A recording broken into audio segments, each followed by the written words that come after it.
28 नवंबर है। 28 नवंबर 2018 को मध्य प्रदेश के चुनाव हुए थे। 56 सीटें बढ़ी थी, 4.6% वोट परसेंट बढ़ा था। उसके बाद सरकार नहीं संभाल पाए थे। आज 28 नवंबर है, एक मोमेंट दिख रहा है, एक मोमेंटम दिख रहा है भारत जोड़ो यात्रा से। इसको बरकरार रखना कैसे संभव हो पाए? भैया, मैं न्यूमरोलॉजी में तो बिलीव नहीं करता हूं, तो नंबर्स पे इन चीज़ों को मैं बेस नहीं करता हूं। बट मैं आपको ये कह सकता हूं कि कन्याकुमारी से मध्य प्रदेश तक जनता का प्यार, भरोसा, जनता की शक्ति इस यात्रा को मिली है। जब यात्रा शुरू हुई थी तो मीडिया ने कहा था केरला में तो यात्रा सक्सेसफुल रहेगी, मगर कर्नाटक में प्रॉब्लम आएगी। फिर हम कर्नाटक गए, मीडिया ने कहा साउथ इंडिया में तो यात्रा अच्छी चलेगी, मगर साउथ के निकलने में प्रॉब्लम होगी। फिर तेलंगाना, आंध्रा में वही हुआ, वही जो कर्नाटक में हुआ। फिर हम महाराष्ट्र में आए तो फिर मीडिया ने कहा हिंदी बेल्ट में प्रॉब्लम होगी, महाराष्ट्र में हाँ यात्रा बहुत बड़ी हुई, बहुत बढ़िया हुई। अब मध्य प्रदेश में आए, अब मीडिया कह रही है मध्य प्रदेश में बहुत अच्छा रिस्पांस मिला, मगर राजस्थान में प्रॉब्लम होगी। तो देखते जाइए, क्योंकि ये जो यात्रा है ये कांग्रेस पार्टी से अब आगे निकल गई है। ये यात्रा हिंदुस्तान की जो समस्या है, हिंदुस्तान के दिल में, हिंदुस्तान की आत्मा में जो आवाज है, अब ये यात्रा उसको उठा रही है। तो ये कहां पहुंचेगी, कहां नहीं पहुंचेगी, अब कोई नहीं बोल सकता है। धन्यवाद। नई दुनिया से कपिश दुबे, माइक दीजिएगा जल्दी। अमरीश। अच्छा, इसमें दूसरी चीज बड़ी इंटरेस्टिंग है, मैं कह रहा हूं और मैं दोहराता जाता हूं कि इस यात्रा में किसी को थकान नहीं हो रही है, किसी को नहीं हो रही है। जो भी चल रहा है, नहीं अजीब सी, आपको अजीब नहीं लगता? तो अजीब सी बात है, इस यात्रा में जो भी चल रहा है, चाहे वो 10 किलोमीटर चल रहा है, 25 किलोमीटर चल रहा है, जो भी जितना भी चल रहा है, थकान किसी को नहीं हो रही है। आज एक लड़की आई मेरे पास और मुझे उसने कहा कि मैं जैसे ही मैंने यात्रा शुरू की, पहले 15 मिनट मैंने सोचा मैं कैसे चल पाऊंगी, और 15-20 मिनट बाद जो भी मेरे माइंड में थकान थी, जो भी डर था, वो निकल गया। तो ये बड़ी इंटरेस्टिंग बात है। नई दुनिया से कपिश दुबे। राहुल जी नमस्कार। इसी महीने सुप्रीम कोर्ट का एक फैसला आया है ईडब्ल्यूएस आरक्षण को लेके। सुप्रीम कोर्ट का एक फैसला है ईडब्ल्यूएस आरक्षण को लेके, जिसमें जो गरीब सवर्ण हैं जिन्हें ईडब्ल्यूएस के तहत आरक्षण दिया जाता है, उसको आगे बढ़ाने पर सहमति दी गई थी। लेकिन कांग्रेस के ही एक नेता हैं जिन्होंने इसके अगेंस्ट में पुनर्विचार याचिका दायर की है। तो आप इस यात्रा में सभी वर्गों को जोड़ने और सभी को समान अधिकार देने की बात कर रहे हैं, तो इस फैसले को लेके आपके क्या विचार हैं? देखिए, मैं इस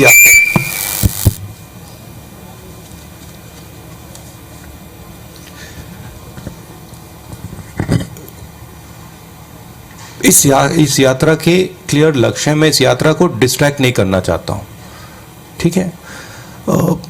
इस यात्रा के पीछे सोच है, सबसे पहले जो हिंदुस्तान में नफरत, हिंसा और डर फैलाया जा रहा है, उसके सामने खड़े होना। और इसका सेंट्रल आइडिया कि जनता की आवाज जो है उसको सुनना सबसे जरूरी चीज है। उसके बाद जो देश में बेरोजगारी, Kamal, there some interference taking place here. ये साउंड वाला कौन है? वॉल्यूम का देखो, ये सब मोबाइल बंद करिए। भैया मोबाइल हटा दीजिए, ऑफ कर दीजिए ऑफ कर दीजिए, उसमें मैसेज जेपी आते जी हैं ऑफ तो कर फिर उसमें दीजिए आता है। Please mobile.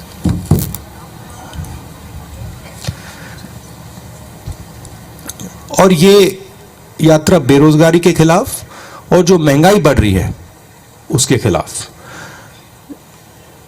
मैं ज्यादा पॉलिटिकल मुद्दे इस यात्रा में रेज नहीं करना चाहता हूं और इस यात्रा को मैं डाइवर्ट नहीं करना चाहता हूं। जो जनता कह रही है और जो फीडबैक हमें मिल रहा है उसके बारे में हम आपसे जरूर बात कर रहे हैं। पत्रिका से गोविंद ठाकरे।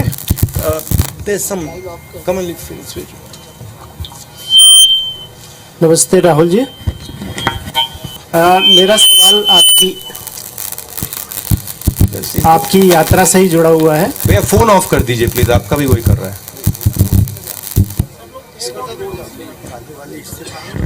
जल्दी जल्दी पूछिए, समय निकल रहा है। जी जी। प्रॉब्लम नहीं। मेरा सवाल यात्रा से ही जुड़ा हुआ है। चूंकि आपने पीछे ब्रांडिंग भी लगाई है लेकिन उसमें कांग्रेस का जो सिंबल है वो नहीं है, तो क्या ये उम्मीद करते हैं आप कि इस यात्रा के माध्यम से वो संगठन, गैर राजनीतिक राजनीतिक संगठन जो आपको 2024 में किसी रूप में आज एक मैं आपको बताऊं, आज एक आरएसएस के व्यक्ति आए, मुझे उन्होंने कहा मैं आरएसएस का हूं, मैं यहां आपका स्वागत करने आया हूं। मैंने कहा ये जी जी जी। तो मेरा सवाल ये था कि इस यात्रा से आगे आपका जो लक्ष्य है, जिस तरह से रिस्पांस मिल रहा है, तो एक मजबूत प्रतिपक्ष की तरफ आप बढ़ेंगे आगे, ऐसा आप उम्मीद करके चलते हैं या देखिए भविष्य में? मैं मेरे साइड से ये मेरी जिम्मेदारी है और एक तरह से मेरी तपस्या है, ठीक है। जो तपस्या करता है वो इसलिए तपस्या नहीं, किसी कारण तपस्या नहीं करता है कि मैं वो चाहता हूं या वो चाहता हूं या वो चाहता हूं। मुझे कोई इंटरेस्ट नहीं है। मुझे लगा कि इस देश में जो नफरत और हिंसा फैलाई जा रही है वो इस देश के लिए खतरनाक है, इस देश को नुकसान पहुंचाएगी। और मैंने सोचा कि मेरी जिम्मेदारी क्या है, और मेरे दिमाग में आया कि मेरी जिम्मेदारी है कि मैं इस नफरत के खिलाफ, हिंसा के खिलाफ, डर के खिलाफ कुछ करूं। और ये जो आप देख रहे हैं, ये जो भारत जोड़ो यात्रा है वो ये है। और ये भावना सिर्फ मेरे में नहीं है, ये भावना बहुत सारे लोगों में है, कांग्रेसियों में है, नॉन कांग्रेसियों में है और बीजेपी के लोगों में भी है। बहुत सारे बीजेपी के लोग भी सोचते हैं कि जो देश में हो रहा है वो सही नहीं है।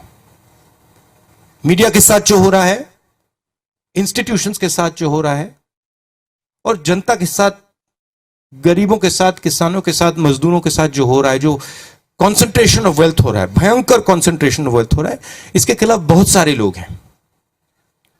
मगर कुछ सोच कर नहीं किया मैंने कि इससे ये फायदा मिलेगा या ये फायदा मिलेगा। इससे मुझे कुछ ना मिले तब भी ये मेरी जिम्मेदारी है और इसको मैं करूंगा, पूरा करूंगा। धन्यवाद। दैनिक दोपहर से नवनीत शुक्ला। जल्दी दीजिएगा प्लीज। धन्यवाद। राहुल जी, मेरा एक बहुत छोटा सा सवाल है कि जिन लोगों ने कांग्रेस की सरकार पिछली बार गिरा दी, क्या उनके लिए अभी भी कांग्रेस के दरवाजे यथावत खुले रहेंगे या नहीं? ये सवाल आपको कांग्रेस प्रेसिडेंट और जो कांग्रेस की मध्य प्रदेश की लीडरशिप है उनसे पूछना चाहिए। मेरा ओपिनियन है, अगर वो लोग खरीदे गए हैं, पैसे से खरीदे गए हैं, तो उन पे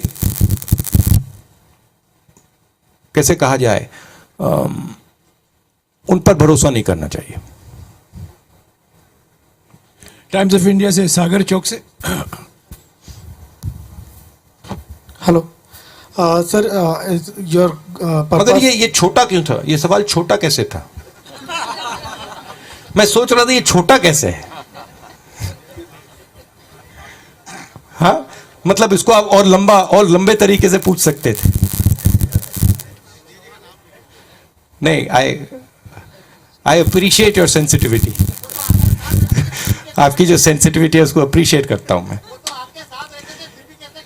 नहीं, एक मिनट, एक सवाल का कोई सप्लीमेंट्री नहीं होगा प्लीज। हाँ जी, सागर चौक से please. Sir, purposes and aims of your yatra have been well conveyed because you have already told it multiple Sagar, one times. Second please. हाँ. कोई वीडियो नहीं लेगा प्लीज, कोई फोटो नहीं लेगा, कोई रिकॉर्डिंग नहीं होगा प्लीज। आप अपना मोबाइल बंद कर दीजिएगा प्लीज। हाँ सागर। But as you have already completed something around 2,500 kilometers of yatra and through 7 states, and apart from the after this, what organizational changes you want to be made in your organization? Because second week of the December is very important. Your yatra gonna enter Rajasthan, and result of Himachal Pradesh, Gujarat will be delivered on 8th of December. So what organizational changes you want to be made in organization? I don't think we've done 2,500 kilometers yet. I think we've done 2,000. Is that correct? I think we've done 2,000. And the spirit of the yatra is to make the country focus on the attempt to change its nature. This country has never been a fearful country. In its worst time, India has had much worse times than now. During the British, we had a much worse time. In its worst time, India was never a scared country. It was a brave country. And the people of India have a particular culture. And this culture is known all across the world. It is a culture of compassion, of respect, of affection. And this is our biggest strength. Nobody thinks that anger, hatred, arrogance are strengths of India. Nobody. You can go and ask anybody. You can ask किसी गांव वाले से पूछ लीजिए, अरबपति से पूछ लीजिए, अमेरिका के राष्ट्रपति से पूछ लीजिए, उनसे पूछिए भैया बताइए हिंदुस्तान की स्ट्रेंथ क्या है? करुणा, भाईचारा, म्यूचुअल रिस्पेक्ट। तो यात्रा का यह लक्ष्य है। आप इस बात को बिलीव नहीं करते हो, मगर इस यात्रा का लक्ष्य पॉलिटिकल नहीं है। इस यात्रा का लक्ष्य देश को याद दिलाना, इस देश की नेचर क्या है, इस देश की संस्कृति क्या है, इस देश का इतिहास क्या है, इस देश का डीएनए क्या है, यह है इस यात्रा का लक्ष्य। अब उसमें पॉलिटिकल रिपरकशंस हों तो होंगे, मगर जिस स्थिति पे आज हिंदुस्तान है, अगर हम इस रास्ते पे चलते गए तो देश को बहुत भयंकर नुकसान होने वाला है, इंटरनेशनल लेवल से और इंटरनली। इसलिए हमने ये यात्रा की है। आईबीसी से वत्सल श्रीवास्तव, नहीं, please please, no, I have explained to you. नहीं, what, repeat it please. IBC से विशाल नहीं, I answered your question. I answered your question. No, I'll just, Jairam, give me a second. I answered your question. My answer to your question was, this yatra is aimed at sending a particular message across to the country. I am not thinking about anything other than completing this yatra and listening to the people of India while I'm walking this yatra. That's all I'm doing. Nothing else. I'm not thinking about Congress. I'm not thinking about organization. I'm not thinking about election. I'm not thinking about anything. This is, in my mind, this is tapasya. I'm not going to think about anything. Political पूरी तरीके से, और जब आप Hindi heartland में आ रहे थे तो क्या आपको उम्मीद थी कि इतना समर्थन या इतना उत्साह जो लोगों में मिला है आपको, वैसा मिल पाएगा यहाँ पे? मैं केरला से निकला तो 2018 में आपकी सरकार बनी, यहाँ पे 15 महीने के बाद वो सरकार चली गई। परिस्थितियां बदली सर इस स्टेट की पॉलिटिकल पूरी तरीके से, और जब आप हिंदी हार्टलैंड में आ रहे थे तो क्या आपको उम्मीद थी कि इतना समर्थन या इतना उत्साह जो लोगों में मिला है आपको, वैसा मिल पाएगा यहाँ पे? मैं केरला से निकला तो मेरी माइंड में था कि भाई केरला को अब कोई नहीं हरा सकता। मतलब ये जो रिस्पांस मिला है केरला के बाद तो मिल ही नहीं सकता। महाराष्ट्र ने उनको गिरा दिया। और मैं सच बोलूं तो मुझे लग रहा है जो कल इंदौर में हुआ वो मैंने महाराष्ट्र में नहीं देखा। तो मुझे लग रहा है कि जो पब्लिक रिस्पांस मध्य प्रदेश में है वो बाकी स्टेटों से आगे है, ये मेरी फीलिंग है। और मध्य प्रदेश के लोगों के दिमाग में, माइंड में ये यात्रा बहुत गहरी घुस गई है। डीजीआना, एक मिनट, नहीं प्लीज, मैंने आपको बार बार समझाया, नो सप्लीमेंट्री। डीजीआना से अरविंद तिवारी, जल्दी बोलिए। नहीं प्लीज बैठिए, प्लीज। राहुल जी, मैं आपसे गुजारिश करूंगा प्लीज सप्लीमेंट्री मत लीजिएगा। ओके। अरविंद तिवारी।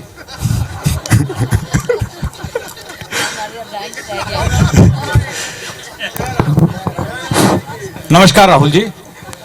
मैं सुन लेता हूं, लोगों की बात सुन लेता हूं, मेरा नेचर है। मध्य प्रदेश 7वां राज्य है जहां आप हैं, मगर अगर करना जरूरी होता है तो कर भी देता हूं। मध्य प्रदेश 7वां राज्य है जहां आप अभी हैं और लगभग 2015 किलोमीटर की यात्रा आप कर चुके। 2000 इंदौर में थे आप और 15 किलोमीटर आज यात्रा। इस पूरी यात्रा का सबसे सुखद क्षण कौन सा है? क्या आप वो हमसे शेयर करेंगे? इस पूरी यात्रा का सबसे सुखद क्षण। बहुत सारे क्षण हैं।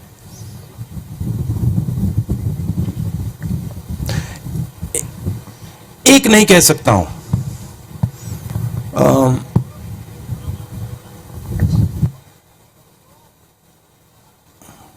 ऐसी यात्रा पे कोई निकलता है, मैंने ये पहले कभी नहीं की थी। छोटा काम नहीं है, तो पहले निकलते हैं, पहले 5-10 दिन बाद पता लगता है कि भाई 3700 किलोमीटर चलने हैं। बीच में मेरे घुटने में दर्द होना शुरू हो गया। मेरी पुरानी इंजरी थी, पहले ठीक हो गई थी, वो थोड़ी डिस्टर्ब हो गई, तो काफी मुझ में डिस्कम्फर्ट था, डर था कि भाई ये चल पाऊंगा या नहीं।